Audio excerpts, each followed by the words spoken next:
আজ আরজিকর মামলা জোড়া শুনানি। শিয়ালদা আদালতের পাশাপাশি কলকাতা হাইকোর্টেও চলবে আরজিকর মামলা শুনানি। হাইকোর্টে কেস ডায়েরি জমা দেবে সিবিআই। গত শুনানিতে কেস ডায়েরি জমা দেওয়ার নির্দেশ দেওয়া হয়েছে।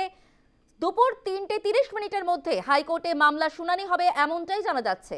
হাইকোর্টের পাশাপাশি শিয়ালদা আদালতেও চলবে শুনানি। শিয়ালদা কোর্টে স্ট্যাটাস রিপোর্ট জমা দেবে সিবিআই।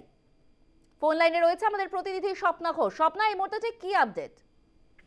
দেখো, যেটা আমরা জানি যে গত 24শে মার্চ হাইকোর্ট থেকে কিন্তু কলকাতা হাইকোর্ট থেকে কিন্তু বিচারপতি তীর্থঙ্কর ঘোষ তিনি নির্দেশ দিয়েছিলেন যে 28শে মার্চ অর্থাৎ আজকের দিনের মধ্যে স্ট্যাটাস রিপোর্ট সহ কেস ডায়েরি জমা দিতে হবে সিবিআই কে। এবং তীর্থঙ্কর ঘোষ এই সময় কিন্তু একাধিক প্রশ্ন করেছিল সিবিআই আইনজীবীকে, যেটা বলা হয়েছিল যে অভয়া কি গণধর্ষণ করা হয়েছিল, অভয়াকে নাকি শুধুমাত্র প্রমাণ লোপাট করার চেষ্টা করা হয়েছিল। যদি গণধর্ষণ করা হয়ে থাকে তাহলে সেই তালিকায় কারা রয়েছে, অর্থাৎ বাকি সন্দেহভাজন কারা রয়েছে, এই প্রশ্ন কিন্তু তুলেছিলেন তীর্থঙ্কর ঘোষ। এবং তোমাকে জানিয়ে রাখবো যে 28শে মার্চ অর্থাৎ আজকে কিন্তু সিবিআই এর সেই তালিকা অর্থাৎ সন্দেহভাজনের তালিকার মধ্যে কারা রয়েছেন সেই তালিকা জমা দেওয়ার কথা রয়েছে। পাশাপাশি কেস ডায়েরি জমা দেওয়ার কথা রয়েছে। যে তদন্ত প্রক্রিয়ার কি আপডেট রয়েছে, অর্থাৎ শেষ আপডেট কি রয়েছে, কোন পথে তদন্ত প্রক্রিয়া করা হয়েছে, কোন পথে তদন্ত প্রক্রিয়া এগিয়েছে।